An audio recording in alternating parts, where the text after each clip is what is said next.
Imagine कीजिए कि आप एक अच्छी नॉलेज लेते हैं, अच्छी जॉब भी लगते हैं और बैंक में आरडी, एफडी, पीपीएफ में इन्वेस्ट भी करते हैं। अब आपने इतनी मेहनत की है तो आप एक्सपेक्ट भी करते हैं कि आप अपने उन फ्रेंड से तो फाइनेंशियली अच्छा परफॉर्म करेंगे ही, जिन्होंने स्कूल और कॉलेज में मेहनत नहीं की और बिलो एवरेज ही परफॉर्म किया था। लेकिन 40 की एज में आपको आपका एक फ्रेंड मिलता है जो पढ़ाई में आपसे बहुत बुरा परफॉर्म करता था, लेकिन जब आप उससे मिलते हैं तो आपको पता चलता है कि वो एक मिलियनेयर बन चुका है। यानी बचपन में तो उसने मजे किए ही और साथ में आपसे ज्यादा उसे रिवॉर्ड भी मिला। आप हैरान हो जाते हैं और पता करने की कोशिश करते हैं कि यार ये कैसे हुआ। बहुत रिसर्च के बाद आपको पता चलता है कि आपका दोस्त एक फायरमैन की जॉब लगा था, बहुत ही एवरेज सैलरी में, लेकिन उसने अपने नेबरहुड में नोटिस किया कि एक लोकल कंपनी बहुत ही जल्दी एक्सपैंड कर रही है और हर साल नई नई लोकेशन में नए नए स्टोर्स ओपन कर रही है, वो भी बिना लोन्स लिए हुए।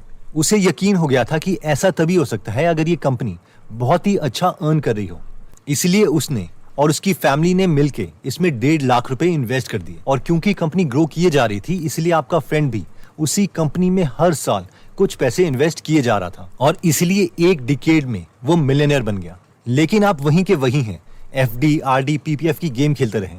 अब आप में से कई लोग सोचेंगे कि यार ये तो एक फिक्शनल स्टोरी है, असली में ऐसा थोड़ी ना होता है। लेकिन ये रियल एग्जाम्पल पीटर लिंच ने अपनी book one up on the wall street में दिया है, जहां पर एक फायरमैन टेम्पेक्स नाम की कंपनी के शेयर्स खरीदता रहा और फाइनली मिलियनेयर बन गया। और ये एक बेस्ट तरीका है पैसे से पैसे कमाने का। अगर अपना बिजनेस ना खोल पाओ तो कम से कम इतनी स्किल बना लो कि औरों के बिजनेस की ग्रोथ से पैसे कमाए जा सके।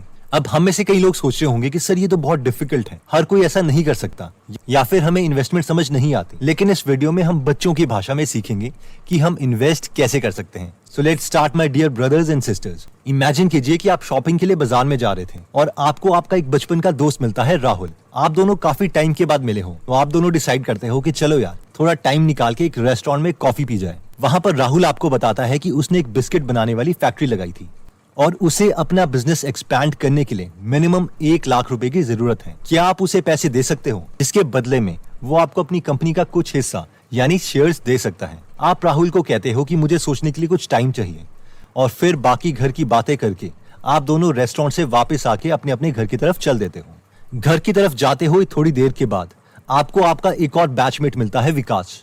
आप विकास के साथ भी अगेन रेस्टोरेंट में बैठ जाते हैं थोड़ी गपशप करने के लिए। विकास भी आपको बताता है कि उसने भी राहुल की तरह एक बिस्किट की फैक्ट्री लगाई है और उसे भी 10 लाख रुपए की जरूरत है अपने बिजनेस के लिए। क्या आप उसकी हेल्प कर सकते हो?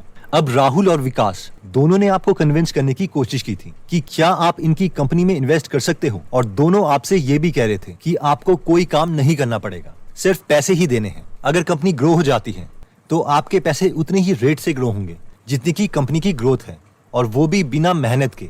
आप पैसे से पैसा कमा सकते हो। आप घर में बैठ के सोचते हो कि क्या किया जाए। दोस्तों दोनों ही ठीक हैं आपके, लेकिन आपके पास इतने पैसे नहीं है कि आप दोनों में इन्वेस्ट कर सको। आप अपने फैमिली मेंबर्स को देखते हो और उनके फ्यूचर के बारे में भी सोचते हो कि आप बिना सोचे समझे पैसे इन्वेस्ट नहीं कर सकते। काफी टाइम के बाद आप सोचते हो चलो अगर मैं दोनों में से एक फ्रेंड की हेल्प कर ही रहा हूँ पैसे इन्वेस्ट करके, तो कम से कम मुझे इन दोनों के बिजनेस के बारे में कुछ पता तो होना चाहिए। आप काफी देर तक बैठते हो और आप राहुल और विकास को सेम ईमेल सेंड करते हो जिसमें उनसे बिजनेस से रिलेटेड आपने कुछ सवाल पूछे। ईमेल कुछ इस तरीके से है, डियर भाई, इससे पहले कि मैं तुम्हारे बिजनेस में पैसे इन्वेस्ट कर सकूं, मेरे तुम्हारे बिजनेस से रिलेटेड कुछ सवाल हैं। तुम जितनी जल्दी हो सके मुझे इन 5 सवालों के आंसर्स ईमेल में रिप्लाई कर दो ताकि मैं ठीक डिसीजन ले सकूं। पिछले साल तुमने कितने रुपए की सेल्स की थी? 2, उस सेल्स में से तुम्हें कितना प्रॉफिट हुआ था? 3, क्या तुमने बिजनेस के लिए अभी तक किसी से कोई उधार लिया हुआ है?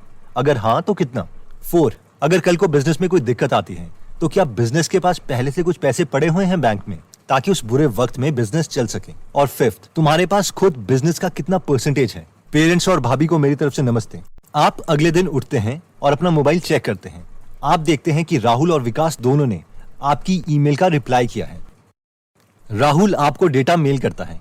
पिछले साल की सेल्स 10 लाख, पिछले साल का प्रॉफिट 3 लाख, अभी तक का उधार 50,000, बुरे वक्त के लिए कुछ रिजर्व्ड पैसे 2 लाख, मेरे पास बिजनेस की परसेंटेज 95%। विकास की भी ईमेल आपको आती है, उसके नंबर कुछ इस तरीके से। पिछले साल की सेल्स 10 लाख, पिछले साल का प्रॉफिट 1 लाख, अभी तक का उधार 6 लाख, बुरे वक्त के लिए कुछ रिजर्व्ड पैसे 10,000, मेरे पास बिजनेस की परसेंटेज 10%। अब आप मुझे ये बताओ कि आपके सामने स्क्रीन में दोनों की डिटेल्स हैं। अब अगर आपको पैसे इन्वेस्ट करने ही हैं तो किस कंपनी में आप पैसे इन्वेस्ट करोगे? ऑब्वियसली कोई भी कॉमन सेंस अप्लाई करे तो वो राहुल की कंपनी में ही इन्वेस्ट करेगा, क्योंकि राहुल और विकास की कंपनी की सेल्स सेम होने के बावजूद राहुल की कंपनी का प्रॉफिट ज्यादा है, उसकी कंपनी का उधार कम है, सिर्फ 50,000 रुपीज, और बैंक में रिजर्व 2 लाख रुपए है। यानी बुरे वक्त में भी उधार देने में ज्यादा प्रॉब्लम नहीं आएगी, और उसका उसके बिजनेस में परसेंटेज ज्यादा है, यानी अपने बिजनेस के लिए वो ज्यादा कमिटेड है। अब आप में से कई लोग सोच रहे होंगे कि ये एग्जाम्पल तो ठीक है, लेकिन रियल लाइफ में से कैसे इंप्लीमेंट करें। तो आइए रियल लाइफ में ये एनालिसिस करते हैं। ओके, तो सबसे पहले हम आते हैं screener.in पे, और वहां पर हम कोई भी कंपनी सर्च कर सकते हैं। Let's say Asian paints. अब जो 5 सवाल हमने राहुल और विकास से पूछे थे, वो सवाल हमें इन कंपनी से भी पूछने हैं। तो सबसे पहले हम खोलते हैं प्रॉफिट एंड लॉस स्टेटमेंट। तो सबसे पहले सवाल था कि क्या इनकी सेल्स इंक्रीज हो रही है या डिक्रीज हो रही है, यानी एशियन पेंट की सेल्स क्या है। जब भी हम कोई नंबर देखते हैं तो एक एब्सोल्यूट नंबर यानी एक साल का नंबर हमारे लिए मायने नहीं रखता, हमारे लिए पैटर्न मायने रखता है कि पिछले साल से अभी तक की ग्रोथ रेट क्या है। तो अगर यहां पर हम देखें तो जो सेल्स हैं ये करोड़ में नंबर है, तो ये 6400 करोड़ के आसपास थी, फिर 2011 में 7400, 9200, 10,000 और इंक्रीज होते होते 21,713 करोड़ होगी।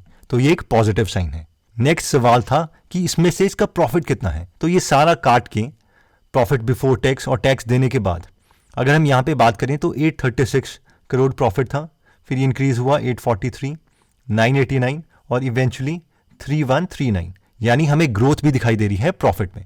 नेक्स्ट सवाल जो हमने पूछा था राहुल और विकास से वो था कि उनकी उधार कितना है। तो उसके लिए हम बैलेंस शीट में आएंगे। बैलेंस शीट में आने के बाद यहाँ पर इनका उधार है 229 करोड़, 233, और ये इंक्रीज हो रहा है। तो ये लग सकता है कि एक नेगेटिव साइन है, लेकिन इसको कवर करने के लिए नेक्स्ट क्वेश्चन था कि बुरे वक्त में इनके पास रिजर्व्स कितने हैं। तो यहां पर हम देखें तो रिजर्व कितना है 1614, 2092 और यहां पे 12,710 करोड़। तो अगर हम 2021 की बात करें मार्च, तो उसके अकॉर्डिंग जो उधार है, उधार से काफी ज्यादा रिजर्व हमारे पास पड़ा है, यानी बुरे वक्त में भी कंपनी स्टेबल रहेगी। इंडिविजुअली अगर हम बोरो को देखते तो वो मैटर करता, लेकिन अगर हम उसे कंपेयर करें रिजर्व के साथ तो इतना मैटर नहीं करता। कई लोग इनके रेशियोज ले लेते हैं, डेट टू इक्विटी रेशियो ले लेते हैं, यानी कितना है, यानी डेट उधार कितना है कंपेयर टू बाकी नंबर्स। तो वो भी हम कर सकते हैं, लेकिन अगर कॉमन सेंस भी अप्लाई करें तो ये भी हमें बता देता है कि यस, डेट उतना ज्यादा नहीं है। नेक्स्ट सवाल जो हमें कंपनी के प्रोमोटर्स के इंटेंशंस के बारे में बताता है वो है कि उनके पास कंपनी का कितना हिस्सा है। तो वो हम जा सकते हैं इन्वेस्टर्स पे, और यहां पर हमें पता चलेगा कि प्रोमोटर्स के पास 52.79% है, और इन्होंने इसको डाइल्यूट नहीं किया, यानी बेचा नहीं। जून 2018 से लेके इतना परसेंट ही इन्होंने होल्ड करके रखा है, जो कि बताता है कि हाँ, इनको अपनी कंपनी पे विश्वास है। अगर ये परसेंटेज इंक्रीज हो रही है, यानी वो शेयर्स को बाय बैक कर रहे हैं, खुद खरीद रहे हैं, और वो ज्यादा पॉजिटिव साइन है। फिर उसके बाद FIIs हैं, जो फॉरेन के इंस्टीट्यूशनल इन्वेस्टर्स हैं, उनकी कितनी है वो भी खरीदते रहे। ये डोमेस्टिक इंस्टीट्यूशनल इन्वेस्टर्स हैं, जैसे SBI वगैरह या कोई भी म्यूचुअल फंड्स वगैरह होते हैं एक्सेट्रा। और फाइनली गवर्नमेंट के पास इतना शेयर है, और ये पब्लिक के पास, यानी हम लोग जैसे रिटेल इन्वेस्टर्स हैं, हमारे पास ये परसेंटेज इस तरीके से हुई, यानी 20 से घट के 19.48% हमारे पास है। इसको अगर हम ग्राफ से समझे तो वो मनी कंट्रोल से हमें पता चल सकता है। यहाँ पर आप देख सकते हैं, तो इस ग्राफ से हम समझ सकते हैं कि अगर हम यहाँ देखें तो ये प्रोमोटर्स के पास है 52.79%, यानी ओनर्स के पास, ये हम लोगों के पास, पब्लिक के पास है 19.48%, और ये डोमेस्टिक इंस्टीट्यूशनल जो इन्वेस्टर्स हैं उनके पास 7.35% है, और जो फॉरेन के हैं उनके पास 2.38 है। अब हम एक एक्सट्रीम ऑपोजिट लेते हैं एग्जाम्पल। ओके, तो अगर हम एक एक्सट्रीम ऑपोजिट कंपनी का एग्जाम्पल लें तो ये मुझे एक मिली थी MFL इंडिया लिमिटेड। तो यहाँ पे अगेन हम वही 5 सवाल अगर इससे पूछते हैं इस कंपनी से, तो सबसे पहले क्या था प्रॉफिट एंड लॉस। तो यहाँ पर हम क्लिक करते हैं, यहाँ पर आप देख सकते हो कि सेल्स कितनी है 0, 0, 75, 77, 90, 111, 127, ये इंक्रीज हो रही है। अच्छा लग रहा है कि यहाँ पे शायद कंपनी इंप्रूव हो रही थी, लेकिन दोबारा से 59, फिर 0, 1, बहुत ही अनस्टेबल सी कंपनी है। तो अगर हम प्रॉफिट के बारे में बात करें तो ये 0, 0, 1, 1, 0, 1, 1, 1, 0, -49 लॉस पे, फिर -25, फिर 32, पता ही नहीं चल रहा कि कंपनी में हो क्या रहा है। तो ये जो चीज़ें हैं ये बहुत ही नेगेटिव हैं ऑब्वियसली। अगर हम बैलेंस शीट में जाएं और यहाँ पर देखें कि बोरिंग्स उधार कितना है, तो 0, 0, 14, 12, 17, ये उधार बढ़ता रहा, 66, 74, फिर 38, फिर कम हो गया, और रिजर्व्स कितने हैं नेगेटिव में है, -5, -5, -4, -3। तो ऑब्वियसली ये कॉमन सेंस हमें लग रहा है कि ये एक नेगेटिव इंटेंशंस है। अगर हम बात करें कि कंपनी के प्रोमोटर्स के पास कितना है, तो जो प्रोमोटर्स के पास है वो सिर्फ 0.42% है, यानी सारा का सारा उन्होंने पब्लिक को थमा रखा है। एक तरह से बोलना नहीं चाहिए, लेकिन ये स्कैम टाइप चीज़ है कि आप, क्योंकि अगर आपको अपनी कंपनी पे विश्वास है तो आप ज़्यादा से ज़्यादा होल्ड करना चाहोगे। इसे अगर हम ग्राफ से देखें और मनी कंट्रोल की वेबसाइट में आए MFL इंडिया और नीचे देखें तो ये आप देख सकते हैं ग्राफ से ज़्यादा क्लियर होता है, इमोशनली हमें समझ आता है कि ये सारा पब्लिक के पास है 99.48% और थोड़ा सा हिस्सा जो है 0.42% सिर्फ प्रोमोटर्स के पास है। यानी उन्होंने पब्लिक करी कंपनी और सारे शेयर्स अपने बेच के पब्लिक को निकल गए। और इसकी जो सबसे नेगेटिव बात मुझे और भी लगी थी वो ये थी, अगर आप इनकी वेबसाइट पे क्लिक करें MFL इंडिया तो वो खुलती ही नहीं है। ये डोमेन नेम ही कोई खरीदना चाह रहा है, तो ऑब्वियसली जो भी इस कंपनी में इन्वेस्ट करेगा तो ये बहुत ही बुरी इन्वेस्टमेंट होगी और पोटेंशियली जो लॉस है वो 100% होगा। अब मेन सवाल आता है कि क्या अगर ये कंडीशन सेटिस्फाई हो जाती है तो हम किसी भी प्राइस पर शेयर्स ले लें? इसका आंसर देने से पहले हमें PE रेशियो को समझना पड़ेगा। PE रेशियो का मतलब है कि एक साल में ₹1 कमाने के लिए हमें कितने पैसे इन्वेस्ट करने पड़ेंगे। फॉर एग्जाम्पल, अगर हम बैंक की बात करें और अगर बैंक में इंटरेस्ट रेट 5% है और हम बैंक में ₹100 इन्वेस्ट करते हैं तो एक साल के बाद ये ₹100 ₹105 में बदल जाएंगे। यानी 105 - 100 = ₹5 की अर्निंग हुई है। तो इस केस में PE रेशियो होगा प्राइस जो कि है ₹100 डिवाइडेड बाय अर्निंग जो कि है ₹5। यानी 100 डिवाइडेड बाय 5 = 20। यानी एक साल में ₹1 कमाने के लिए आपको बैंक को ₹20 देने पड़ेंगे। इसलिए साल के शुरू में हमने बैंक को ₹100 दिए थे, यानी 20 के 5 नोट। तभी हमें हर ₹20 के नोट के लिए ₹1 मिला और टोटल ₹100 देने से हमारी अर्निंग ₹5 हुई। आई होप ये कॉन्सेप्ट आपको क्लियर हो गया होगा क्योंकि ये बहुत ही सिंपल है। अब अगर हमें ये देखना है कि कंपनी के शेयर्स अभी सस्ते में मिल रहे हैं या महंगे में, तो जो सबसे आसान मेथड है वो ये है कि जिस कंपनी को हम खरीदना चाहते हैं उस कंपनी के PE को हम बाकी सिमिलर कंपनी के PE से कंपेयर कर सकते हैं। अगर बहुत ही सिंप्लीफाइड वे में बोलें तो ये कुछ ऐसा है कि जैसे आपको कोई लैपटॉप खरीदना है तो आप सेम लैपटॉप 3-4 दुकानों से खरीद सकते हो। चलिए इसका प्रैक्टिकल एग्जांपल देख लेते हैं। अगेन हम screener.in में आते हैं और एशियन पेंट्स की जो PE है हम उसे उसकी इंडस्ट्रियल PE से कंपेयर करते हैं। तो जो स्टॉक का PE है वो आप देख सकते हो कि 90.7 है। यानी लोग 90.7 रुपीज देने को तैयार हैं पर साल ₹1 कमाने के लिए। और अगर हम इसे इसकी इंडस्ट्रियल PE से कंपेयर करें, अगर आपको यहाँ पे इंडस्ट्रियल PE नहीं दिखता तो आप इसे यहाँ से सर्च कर सकते हैं। जब आप इसे क्लिक करेंगे तो ये रेशियो यहाँ पे ऐड हो जाएगा। तो यहाँ पे जो इंडस्ट्रियल PE है वो 85 है। यानी सिमिलर कंपनीज के लिए जो इस कैटेगरी में है उसके लिए लोग ₹85 देने को तैयार हैं। तो बेशक इस एनालिसिस से हमें लग रहा है ये कंपनी के फाइनेंशियल तो स्ट्रांग है, बट अभी इसका जो प्राइस है वो थोड़ा कॉस्टली है। तो अगर ये डिप करता है, मान लीजिए काफी कम आता है, तो इस एनालिसिस के अकॉर्डिंग ये एक अच्छा परचेज हो सकता है। ऑब्वियसली अभी अगर हम खरीद लेते हैं तो ऐसा नहीं होगा कि हमारे पैसे डूब जाएंगे, क्योंकि फाइनेंशियल्स देख के तो ऐसा ही लग रहा है, लेकिन ऐसा भी नहीं होगा कि हमें बहुत ज्यादा प्रॉफिट मिलेगा। इसलिए I hope you got the point. Again हम कंपेयर करते हैं जो MFL इंडिया है। अगेन यहाँ पे हम इंडस्ट्री PE सिलेक्ट कर सकते हैं ताकि ये वाला जो रेशियो है वो यहाँ पे आ जाए। तो इसकी इंडस्ट्री PE कितनी है? 3.46 और जो स्टॉक PE है वो 0.30 है। यानी लोग ₹1 कमाने के लिए 30 पैसे देने को भी तैयार नहीं है। तो इस पर्टिकुलर पैरामीटर से तो लग रहा है कि ये अच्छा परचेज है, बट हम इसके फाइनेंशियल देख चुके हैं कि बहुत ही अनस्टेबल कंपनी है। इसका डोमेन नेम भी नहीं खुल रहा और ये बहुत ही छोटी कंपनी है 9.73 CR की अकॉर्डिंग टू मार्केट कैपिटलाइजेशन। तो again I hope you got the idea कि इस क्राइटेरिया में हम क्या करने की कोशिश। तो दोस्तों इस वीडियो में हमने देखा कि शेयर मार्केट एक बहुत अच्छा तरीका है पैसे से पैसे कमाने का। अगर हम इन मल्टी बैगर कंपनीज को देखें जैसे कि एस्ट्रल पॉली और एशियन पेंट्स, तो अगर ठीक टाइम पे हम इन कंपनीज में पैसे इन्वेस्ट कर लेते तो हम बिना काम किए बहुत ज्यादा रिटर्न पा सकते थे। फॉर एग्जाम्पल अगर हम एशियन पेंट्स की बात करें तो जनवरी 2006 में इसका शेयर का प्राइस ₹60 के आसपास था और अभी जो इसका प्राइस है वो 2956 के अराउंड चल रहा है। यानी 2956 डिवाइडेड बाय 60। ये एक प्रॉपर मल्टी बैगर थी, सिर्फ 14 सालों में 50 टाइम्स पैसा। वैसे ही एक और मल्टी बैगर कंपनी थी एस्ट्रल लिमिटेड। अगर यहाँ पर हम बात करें तो उसका शेयर का प्राइस 2007 में ₹7 था या ₹8 के आसपास, 7.8, और अभी जो इसका प्राइस है वो 1934 है। तो अगर हम इन नंबर्स को कैलकुलेट करें 1934 डिवाइडेड बाय ₹8 यानी 242 टाइम्स, तो ये 250 टाइम्स बैगर थी।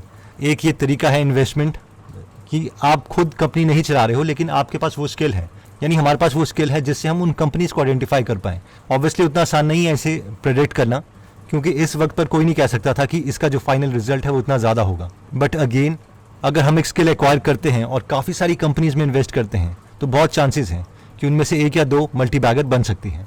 अब कोई भी श्योर तो नहीं हो सकता कि एक्चुअल में कौन सी कंपनी इस तरीके की निकलेगी, लेकिन फिर भी हमने एक फिल्टर, एक क्राइटेरिया देखा जिसे अप्लाई करने से हमारे सक्सेसफुल होने के चांसेस बढ़ सकते हैं। इस क्राइटेरिया में हमने देखा कि इन 5 चीजों को तो कम से कम कंपनी की चेक करो, जिसमें सबसे पहला क्राइटेरिया था नेट सेल्स, यानी क्या सेल्स हर साल ग्रो हो भी रही है या नहीं। जितनी ज्यादा ग्रोथ उतना अच्छा। दूसरा हमने देखा था नेट प्रॉफिट, यानी क्या प्रॉफिट भी इंक्रीज हो रहा है।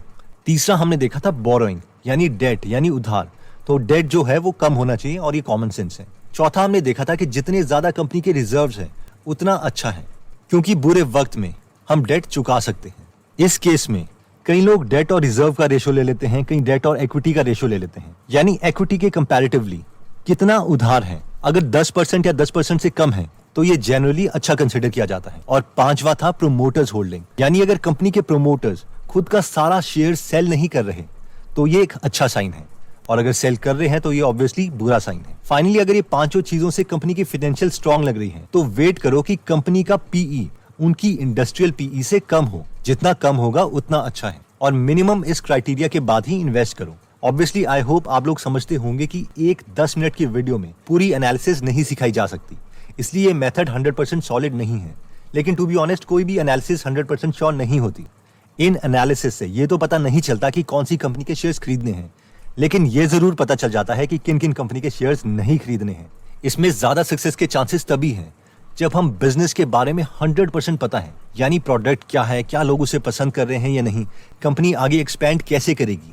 और जितना ज्यादा हम इन्वेस्टमेंट को एज अ बिजनेस पार्टनर की तरह देखेंगे उतने अच्छे डिसीजंस हम ले सकते हैं।